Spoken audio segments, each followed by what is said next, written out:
Hey, good morning, ladies and gentlemen. Happy Thursday. This is a fantastic Thursday tip. Shout out to Peter who came up with the topic. He wanted me to discuss quantitative easing and what that is.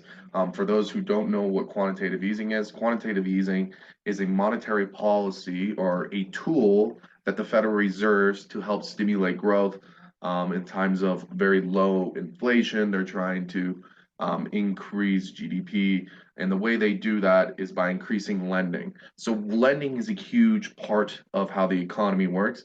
And I'm going to dive in and show you kind of on a um, balance sheet by balance sheet.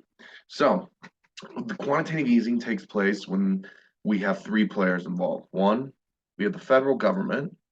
Two, we have a primary dealer, think JP Morgan Chase, any big bank. And then three, we have the central banks. So this is the case, we'll use the Federal Reserve Bank of New York. Okay. So these are the three players. This is their balance sheets as of now. The first step in quantitative easing is for the federal government to issue marketable debt. What is marketable debt? Marketable debt can be mortgage-backed securities, and U.S. Treasury bills, bonds, et cetera, but most of the time it's just U.S. Treasury bonds. Okay, and what they do is they auction these U.S. Treasury bonds to the primary dealers. Okay, in this case, we'll keep it easy. It's $100. Okay, so Bank A will buy the U.S. Treasury bond from the federal government. Okay, perfect. Now the next step is it's gonna have to take the liability because the U.S. Treasury bond's at 100. So on their balance sheet, we're also going to see that $100 in liability. What they do because they bought that Treasury bond from the government, they actually give the federal government cash. So you'll see on the asset sheet that the federal government has $100 in cash because it got it from the primary dealer, aka JP Morgan Chase, who bought the Treasury bond. Okay. The next step in the process is that the bank A, JP Morgan, will take its US Treasury bond and then sell it to the Federal Reserve Bank of New York, or the central banks. And what the central banks do with this US Treasury bill is they create a reserve asset. So they'll take the $100 US Treasury bill and there'll be an asset on its balance sheet. Um, and then this Treasury bill will come off as an asset on the primary dealer's balance sheet. And we're left is with a reserve asset. Okay.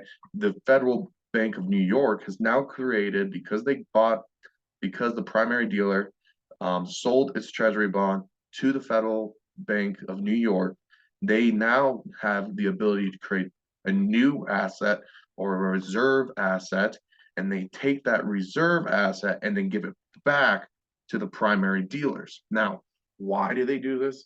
One, because if you understand how the banking system works, for us as bankers to lend money, we have to first of all have the reserves to do it. Think about it. We have to deal with defaults, making sure people pay, and so we need to back up our customers' deposits. Okay, so they take their customers' deposit, and if we have more reserves due to a new reserve asset coming onto our balance sheet, then we have the ability to lend more money to the general public, businesses, people, stimulating growth and lending it.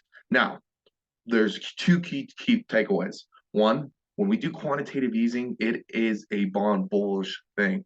It's going for lower interest rates, but not what lower interest rates can be good and bad. But if you think about it from the bank's perspective, I don't want to loan somebody at 3%, 2% if they're risky and could default. My margins are already that low. So it does create tighter financial conditions, but it also does lower rates in the hope of creating lending. Okay. Most people get confused with quantitative easing because they think Jerome Powell is over there with his money gun just printing bills. No printing of money has ever taken place.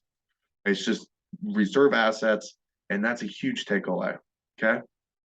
So just to sum it up, quantitative easing is creating a reserve assets for the primaries to dealers to deal with, and go lend it to the general Main Street economy. Okay. There is no money printing taking place. No money printing taking place at all. Okay. So, and the hopes is to stimulate the economy by lending it to the banks. So that hopefully that gives you a little rundown on what QE is. I can even go into further extent and show you how QE is also dollar bullish, because we're actually locking in dollars because we're not using that cash. So as of today, in today's economy, because of all the QE since we've done to 2008, that is why if you go into the market today and look at the dollars at its highest levels, it's one of the contributing factors, because there is a shortage of dollars, and QE does make that happen. Anyways, have a lovely day, ladies and gentlemen. Peter, thanks for the awesome topic. Always love doing these. So if you have any recommendations or questions on the financial sector, what's happening, shoot me questions, message. I'd be happy to tell you more. Alrighty, y'all. Have a wonderful day.